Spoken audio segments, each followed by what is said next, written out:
medium to make your ideas as concise as you possibly can and say them in a way which is engaging. And I've reflected over the last 10 years or so of making content and recording videos and go, man, the impact it's had on my business, my ability to pitch and sell. But even if you're a guy and you're looking to pick someone up in a bar, man or a woman, it's profound to me the impact that the obligation to create content, specifically on video, in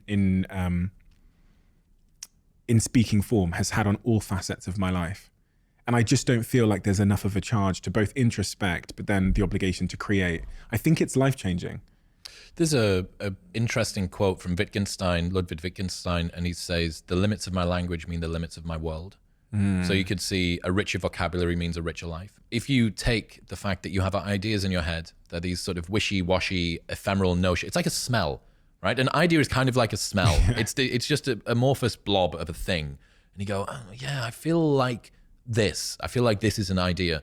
Until you make it take form through spoken word, written word, or drawing, it doesn't really exist. It's not tangible. You can't see it. You can't work out where the holes are in whatever this idea is. So what that means is that, first off, the more words that you have in your arsenal, the more precisely you can describe the thing which is in your head. The more frictionlessly you can take ideas from your brain to your mouth, your fingertips, or the end of a pencil, the more accurately you're going to be able to put that out into the world, which means that when you need to turn it over and assess it and look at it, you go, oh my God, I thought that I knew this inside out, and there's this big gaping hole here.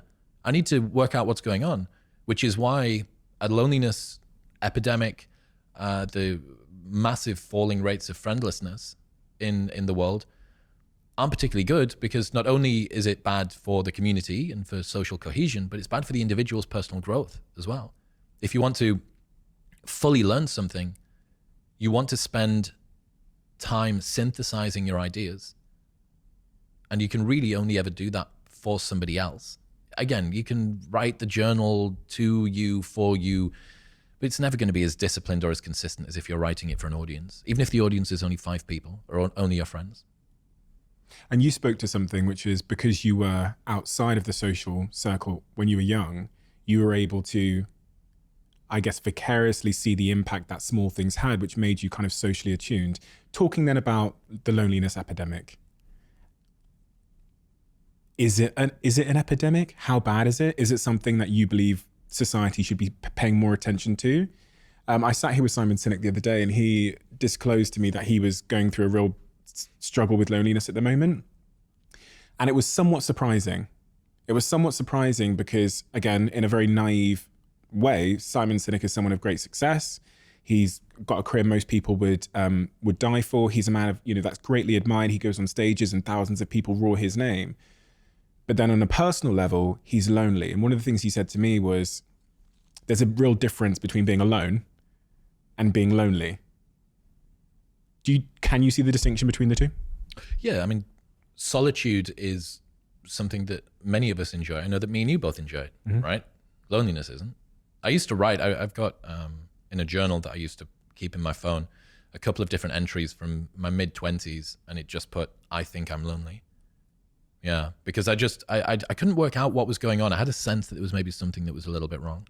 I think I'm lonely. When it comes to the loneliness epidemic, in 1990, the number of men who said that they had 6 or more close friends was around about 55%. In 2020, that had dropped to 21%.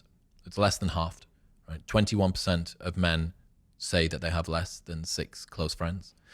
The number of men who say that they have 0 close friends has increased by 5-fold from 1990, and it's now at 15%. 15% of men say that they have 0 close friends. I don't know the stats for women. It seems like women are able to hold on to social groups a little bit more effectively than men are. The loneliness epidemic does seem to be hitting men a little bit more hard. I'm compelled by your diary entry. Before we get into the stats and the causation, you wrote in your diary in your mid-20s, I think I'm lonely. Yep. It's funny because I reflect on my early 20s, between 20 and 25, and I was definitely lonely, but had no idea until later. That was why I only thought that I was lonely. I was like, what is it? What were we just saying? It's a notion. It's it's a smell. Someone signal. shouted it from the other room. Fucking, what is that? Do you know I think what? I'm lonely. No one's described it. I didn't have a description of it. So I had this sort of innate, this feeling inside my being, but no one had put a word to it before or told me what the like job description of someone that's lonely looks like. So it was a signal like something's not right, but I don't know what it is. Yep.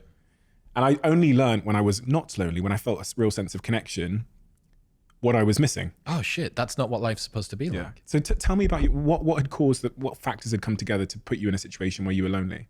I've met about 1 million people in my life, and I only had a handful of friends. That made me think my exposure to friend conversion seems to be off. There is something not right here. And this was largely due to the fact that I was playing a role as this big name on campus party boy. And quite rightly, who was I going to resonate with when I wasn't being me? They were going to, at best, become friends with a projection of what I thought they wanted me to be. Right? So this was almost exclusively on myself. But also I was struggling a little bit in the industry to find I can't have a conversation about like the deeper sense of human nature or the existential pain of being alive or status from Will Storr, his brand new book, when someone's desperately trying to get a VIP wristband off me so that they can go and see the hot girls downstairs. Like it's not quite the right environment for that. But again, largely this was due to the fact that I wasn't being sufficiently confident that other people would be interested in what I was interested in.